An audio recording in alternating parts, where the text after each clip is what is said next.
शांती.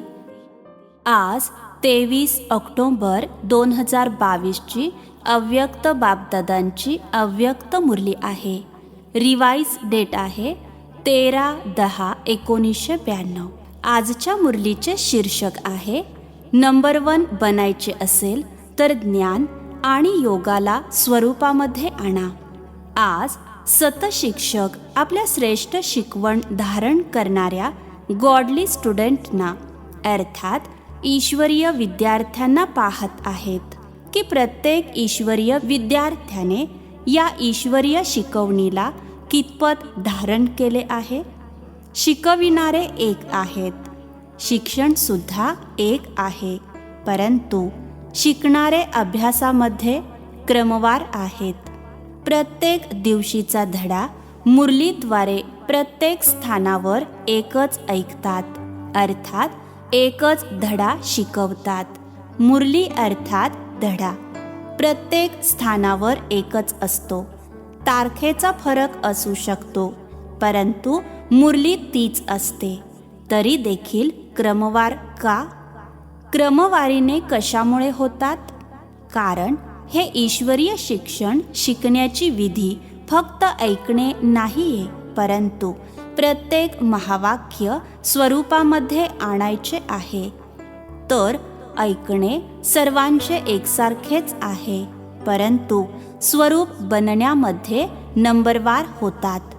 लक्ष तर सर्वांचे एकच असते की मला नंबर 1 बनायचे आहे, असे लक्ष आहे ना. लक्ष तर नंबर 1चे आहे, परंतु रिझल्टमध्ये नंबरवार होतात. कारण लक्षाला लक्षणामध्ये आणणे या लक्ष आणि लक्षणमध्ये फरक पडतो. या शिक्षणामध्ये सब्जेक्ट अर्थात विषय सुद्धा जास्ती नाहीत. 4 विषयांना धारण करायचे यामध्ये अवघड काय आहे? आणि 4ही विषयांचा एकमेकांशी संबंध आहे. जर एक सब्जेक्ट ज्ञान संपूर्ण विधीपूर्वक धारण करा, अर्थात ज्ञानाच्या एक शब्दाला स्वरूपामध्ये आणा, तर ज्ञान आहेच मुख्य 2 शब्दांचे, ज्याला रचयिता आणि रचना किंवा अल्फ आणि बे म्हणता. रचयिता बाबांची समज आली, अर्थात परमात्म परिचय संबंध स्पष्ट झाला. आणि रचना अर्थात पहिली रचना मी श्रेष्ठ आत्मा आहे आणि दुसरे मज आत्म्याचा या बेहदच्या रचनेत अर्थात बेहदच्या ड्रामामध्ये साऱ्या कल्पामध्ये काय काय पार्ट आहे हे सारे ज्ञान तर सर्वांना आहे ना. परंतु श्रेष्ठ आत्मस्वरूप बनून प्रत्येक वेळी श्रेष्ठ पार्ट बजावणे यामध्ये कधी आठवण राहते, कधी विसरायला होते. जर या 2 शब्दांचे ज्ञान आहे, योग सुद्धा या 2 शब्दांच्या आधारावर आहे ना. ज्ञानाशी योगाचा संबंध आपोआप आहे. जो ज्ञानी तो आत्मा आहे, तो योगी तो आत्मा निश्चितच आहे. तर ज्ञान आणि योगचा संबंध झाला ना. आणि जो ज्ञानी आणि योगी असेल त्यांची धारणा श्रेष्ठ असणार की कमजोर असणार? श्रेष्ठ आपोआप होईल ना, सहज होईल ना, की धारण करणे अवघड वाटेल? जो ज्ञानी तो आत्मा योगी तो आत्मा आहे, तो धारण करण्यामध्ये कमजोर असू शकतो का? नाही. परंतु काही असतात सुद्धा. तर ज्ञान योग नाही आहे. ज्ञानी आहे, परंतु ज्ञानी तो आत्मा ती स्थिती नाही आहे. योग लावणारे आहेत, परंतु योगी जीवनवाले नाहीत. जीवन निरंतर असते आणि जीवन नॅचरल असते. योगी जीवन अर्थात ओरिजिनल नेचर योगीचे आहे. 63 जन्मांचे विस्मृतीचे संस्कार किंवा कमजोरीचे संस्कार ब्राह्मण जीवनामध्ये कुठे कुठे मूळ स्वभाव बनून पुरुषार्थामध्ये विघ्न निर्माण करतात. कितीही स्वतः किंवा दुसरे लक्ष वेधण्याचा प्रयत्न करतात की हे परिवर्तन करा, किंवा स्वतः देखील समजतात की हे परिवर्तन करायला पाहिजे, परंतु जाणत असून सुद्धा, वाटत असून सुद्धा काय म्हणता, इच्छा तर नाहीये, परंतु हे माझे नेचर आहे, माझा हा स्वभाव आहे. तर नेचर नॅचरल झाली आहे ना, अर्थात स्वभाव नैसर्गिक झाला आहे ना.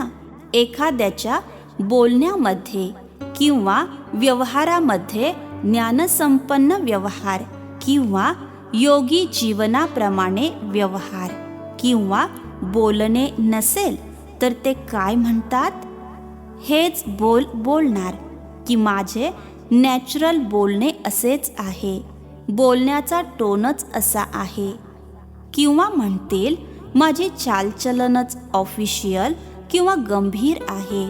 नाव चांगले देतात, आवेश नाही, परंतु ऑफिशियल आहे. तर वाटत असून सुद्धा, समजत असून सुद्धा स्वभाव नैसर्गिकपणे काम करत राहतो, त्यासाठी मेहनत करावी लागत नाही. अशाच प्रकारे जे ज्ञानी जीवन किंवा योगी जीवनामध्ये राहतात, तर त्यांचे प्रत्येक कर्म नैसर्गिकपणे ज्ञान आणि योग संपन्न होत असते. अर्थात ज्ञान आणि योग हाच त्यांचा स्वभाव बनतो, आणि स्वभाव बनल्या कारणाने श्रेष्ठ कर्म, युक्तियुक्त कर्म नॅचरली होत राहतात. तर समजले, नेचर नॅचरल बनवते, तर ज्ञान आणि योग मूळ नेचर अर्थात मूळ स्वभाव बनावा.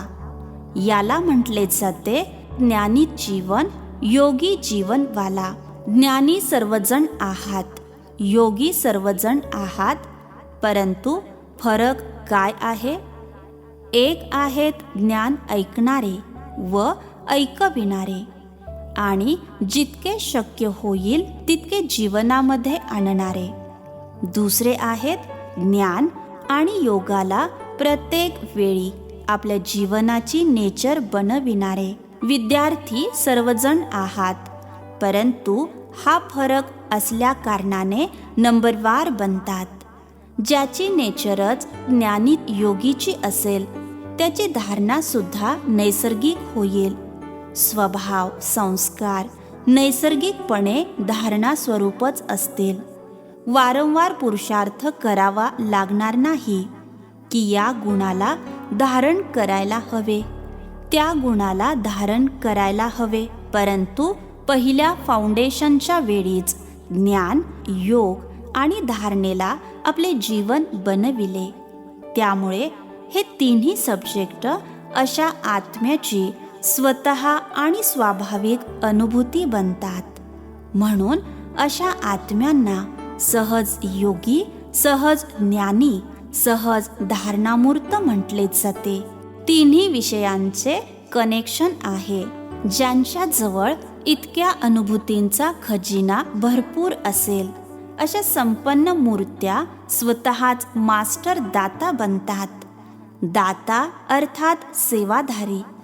दाता दिल्याशिवाय राहू शकत नाही. दातापणाच्या संस्कारामुळे सेवेचा सब्जेक्ट प्रॅक्टिकलमध्ये आपोआपच सोपा होऊन जातो. तर चारही विषयांचा संबंध आहे ना. कोणी म्हणेल माझ्यामध्ये ज्ञान तर चांगले आहे, परंतु धारणेमध्ये कमी आहे, तर त्याला ज्ञानी म्हटले जाईल. ज्ञान तर दुसऱ्याला सुद्धा देता ना, आहे म्हणून तर देता. एक आहे समजणे, दुसरे आहे स्वरूपामध्ये आणणे. समजण्यामध्ये सर्वजण हुशार आहेत, समजावण्यामध्ये सुद्धा सर्वजण हुशार आहेत, परंतु नंबर 1 बनायचे असेल तर ज्ञान आणि योगाला स्वरूपामध्ये आणा. मग नंबरवार नाही तर नंबर 1 व्हाल. तर सांगितले की आज सतशिक्षक आपल्या चोहो बाजूंच्या ईश्वरीय विद्यार्थ्यांना पाहत होते. तर काय पाहिले? सर्वजण नंबर 1 दिसले की नंबर वार दिसले? काय रिझल्ट असेल? का असे समजता की नंबर 1 तर एकच असणार, आम्ही तर नंबर वार मध्येच येणार. फर्स्ट डिव्हिजनमध्ये तर येऊ शकता ना, त्यामध्ये एकच नसतो. तर चेक करा की कोणत्याही गोष्टीमध्ये जर वारंवार स्थिती खाली वर होते, अर्थात वारंवार पुरुषार्थामध्ये मेहनत करावी लागते, यावरून सिद्ध होते की ज्ञानाच्या मूळ सब्जेक्टचे 2 शब्द रचता आणि रचना या अभ्यासाला स्वरूपामध्ये आणलेले नाही. जीवनामध्ये मूळ संस्काराच्या रूपामध्ये किंवा मूळ नेचरच्या रूपामध्ये किंवा सहज स्वभावाच्या रूपामध्ये आणलेले नाही. ब्राह्मण जीवनाचा नॅचरल स्वभाव संस्कारच आहे योगी जीवन, ज्ञानी जीवन. जीवन अर्थात निरंतर, सदा 8 तास जीवन आहे, मग 4 तास नाही असे असत नाही. आज 10 तासांचे योगी बनलो, आज 12 तासांचे योगी बनलो, आज 2 तासांचे योगी बनलो. हे तर योग लावणारे योगी झाले. योगी जीवनवाले योगी नाहीत. विशेष संघटित रूपामध्ये यासाठी बसता की सर्वांच्या योगच्या शक्तीने वातावरणाद्वारे कमजोर पुरुषार्थींना आणि विश्वाच्या सर्व आत्म्यांना योगशक्तीद्वारे परिवर्तन करावे. त्यामुळे हे सुद्धा आवश्यक आहे. परंतु योगामध्ये यासाठी नाही बसत की स्वतःचाच तुटलेला योग लावत राहाल. संघटित शक्ती सुद्धा सेवेच्या निमित्त आहे, परंतु योगभट्टी यासाठी ठेवत नाहीत की माझे कनेक्शन पुन्हा जोडले जावे. जर कमजोर असाल तर यासाठी बसाल आणि योगी तो आत्मा असाल तर मास्टर सर्वशक्तिवान बनून, मास्टर विश्व कल्याणकारी बनून सर्वांना सहयोग देण्याची सेवा करता. तर अभ्यास अर्थात स्वरूप बनणे. अच्छा, आज दीपावली साजरी करण्यासाठी आला आहात. साजरे करण्याचा अर्थ काय आहे? दीपावलीमध्ये काय करता? दिवे लावता. आजकाल तर लाईट लावतात आणि लाईटवर कोण येतात? परवाने अर्थात किडे पतंगे. आणि पतंग्याची विशेषता काय असते? फिदा होणे. तर दीपावली साजरी करण्याचा अर्थ काय झाला? तर फिदा झाले आहात का आज होणार आहे? झाले आहात की होणार आहात? काहींनी उत्तर दिले झाले आहोत. दीपावली तर साजरी केली, मग का साजरी करता? जर फिदा झाले आहात तर दीपावली साजरी केली की मधून मधून चक्कर लावण्यासाठी जाता? फिदा झाले आहात, परंतु थोडे पंख अजून आहेत, त्याने थोडी चक्कर लावून येता. तर चक्कर लावणारे तर नाहीत ना. चक्कर लावणे अर्थात कोणत्या न कोणत्या मायेच्या रूपाशी टक्कर होणे. मायेकडून ठोसा खाता की मायेला हरवता? का कधी विजय प्राप्त करता, कधी ठोसा खाता? दीपमाला ही आपलीच यादगार साजरी करता. तुमचे यादगार आहे ना, की मुख्य आत्म्यांचे यादगार आहे? तुम्ही पाहणारे आहात. तुम्हा सर्वांचे यादगार आहे. म्हणून आजकाल खूप संख्येमध्ये दिव्याऐवजी छोटे छोटे बल्ब लावतात. दिवे लावतील तर संख्या तरीही कमी होईल, परंतु तुमची संख्या तर खूप आहे ना. तर सर्वांच्या आठवणीमध्ये अनेक छोटे छोटे बल्ब झगमगवतात. तर आपले यादगार साजरे करत आहात. जेव्हा दिव्याला पाहता तर समजता हे आमचे यादगार आहे. स्मृती येते, हीच संगम युगाची विशेषता आहे. जे चैतन्य दीपक आपले जड यादगार दीपक पाहता. चैतन्यात स्वतः आहात आणि जड यादगार पाहत आहात. असे तर ज्या दिवशी दीपावली साजरी करणार त्या दिवशीच वास्तविक तिथी आहे. ही तर दुनियावाल्यांनी तिथी फिक्स केली आहे, परंतु तुमची तिथी तुमची आहे. म्हणून ज्या दिवशी तुम्ही ब्राह्मण साजरे करणार तीच खरी तिथी आहे. म्हणून कोणतीही तिथी फिक्स करतात तर कुणाला विचारतात? ब्राह्मणांकडूनच काढून घेतात. तर आज बापदादा सर्व देश विदेशच्या सदैव जागे असलेल्या दीपकांना दीपमालेची मुबारक देत आहेत, शुभेच्छा देत आहेत. दीपावली मुबारक, अर्थात मालामाल संपन्न बनण्याची मुबारक. असे सदैव जागती ज्योत, सदैव स्वयंप्रकाश स्वरूप बनून अनेकांचा अंधार मिटवणारे खरे दीपक, सदैव चारही सब्जेक्टला एकत्र जीवनामध्ये आणणारे, सर्व सब्जेक्टमध्ये नंबर 1च्या लक्ष्याला लक्षणामध्ये आणणारे असे ज्ञानी तू आत्मे, योगी तू आत्मे, दिव्य गुण स्वरूप आत्मे, निरंतर सेवाधारी श्रेष्ठ विश्व कल्याणकारी आत्म्यांना बापदादांची स्नेहमयी आठवण आणि नमस्ते. आम्हा आत्मिक मुलांचाही आत्मिक पित्यांना नमस्ते. अच्छा, अव्यक्त बापदादांसोबत पर्सनल भेट. खुशनसीब अर्थात भाग्यवान ते ज्यांच्या चेहऱ्या आणि चलनमधून सदैव खुशीची झलक दिसून येईल. सर्वजण स्वतःला सदैव खुशनसीब आत्मे समजता. खुशनसीब आत्म्यांची निशाणी काय असेल? त्यांच्या चेहऱ्या आणि चलनमधून सदैव खुशीची झलक दिसून येईल. मग कोणतेही स्थूल कार्य करत असतील, साधारण कार्य करत असतील, परंतु प्रत्येक कर्म करताना खुशीची झलक दिसावी. याला म्हणतात निरंतर खुशीमध्ये मन नाचत राहावे. असे सदैव राहता का कधी खूप खुश राहता, कधी कमी? खुशीचा खजिना आपला खजिना झाला तर आपला खजिना सदैव सोबत राहील ना, का कधी कधी राहणार? पित्याच्या खजिन्याला आपला खजिना बनवले आहे की विसरून जाता आपला खजिना? आपली स्थूल वस्तू तर आठवणीत राहते ना, तो खजिना डोळ्यांनी दिसतो, परंतु हा खजिना डोळ्यांनी दिसत नाही, हृदयातून अनुभव करता. तर अनुभवाची गोष्ट कधी विसरते का?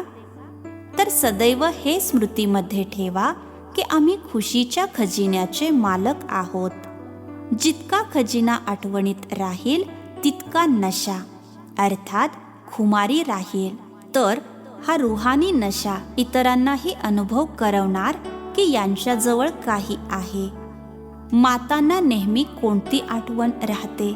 फक्त बाबा आठवणीमध्ये राहतात की आणखीही काही आठवणीत राहते? वारशाची तर खुशी दिसून येईल ना.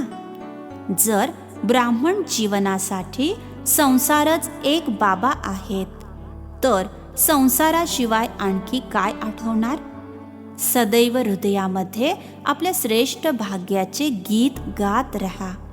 असे श्रेष्ठ भाग्य पूर्ण कल्पामध्ये प्राप्त होणार, जे पूर्ण कल्पामध्ये आता प्राप्त होते.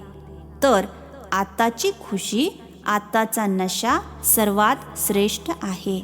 तर मातांना आणखी कोणी संबंधीची आठवण येते? कोणत्या संबंधांमध्ये खालीवर झाले तर मोह जातो? मोह पूर्ण समाप्त झाला. जे म्हणतील काहीही होऊ दे, मला मोह नाही येणार, ते हात वर करा. अच्छा, मोहाचा पेपर भले येऊ दे, पांडव तर नष्टो मोहा आहेत ना. व्यवहारामध्ये काही खालीवर झाले, मग नष्टो मोहा आहे. आताही मधून माया पेपर तर घेते ना, तर त्यामध्ये पास होता की जेव्हा माया येते तेव्हा थोडे ढिले होऊन जाता? तर सदैव खुशीचे गीत गात रहा. समजले? काहीही जावो, परंतु खुशी जाऊ नये. मग कोणत्याही रूपामध्ये माया येवो, परंतु खुशी जाता कामा नये. असे खुश राहणारेच सदैव खुशनसीब आहेत. अच्छा, आता आंध्र आणि कर्नाटकवाल्यांना कोणती कमाल करायची आहे? अशी कोणतीही आत्मा वंचित राहायला नको. प्रत्येकाला संदेश द्यायचा आहे. जिथेही राहता सर्व आत्म्यांना संदेश मिळायला पाहिजे. जितका संदेश देणार तितकी खुशी वाढत राहणार.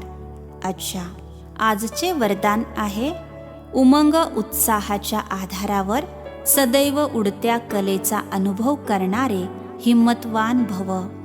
उमंग उत्साहाच्या आधारावर सदैव उडत्या कलेचा अनुभव करणारे हिम्मतवान भव. विस्तार आहे. उडत्या कलेचा अनुभव करण्यासाठी हिम्मत आणि उमंग उत्साहाचे पंख हवेत. कोणत्याही कार्यामध्ये सफलता प्राप्त करण्यासाठी उमंग उत्साह खूप जरुरी आहे. जर उमंग उत्साह नसेल तर कार्य सफल नाही होऊ शकत. कारण उमंग उत्साह नसेल तर थकावट होईल आणि थकलेले कधी सफल नाही होणार. म्हणून हिम्मतवान बनून उमंग उत्साहाच्या आधारावर उडत रहा, तर ध्येयापर्यंत पोहोचाल. आजचे स्लोगन आहे, दुआ द्या आणि दुआ घ्या. हाच श्रेष्ठ पुरुषार्थ आहे. दुआ द्या आणि दुआ घ्या, हाच श्रेष्ठ पुरुषार्थ आहे. अच्छा, ओम शांती.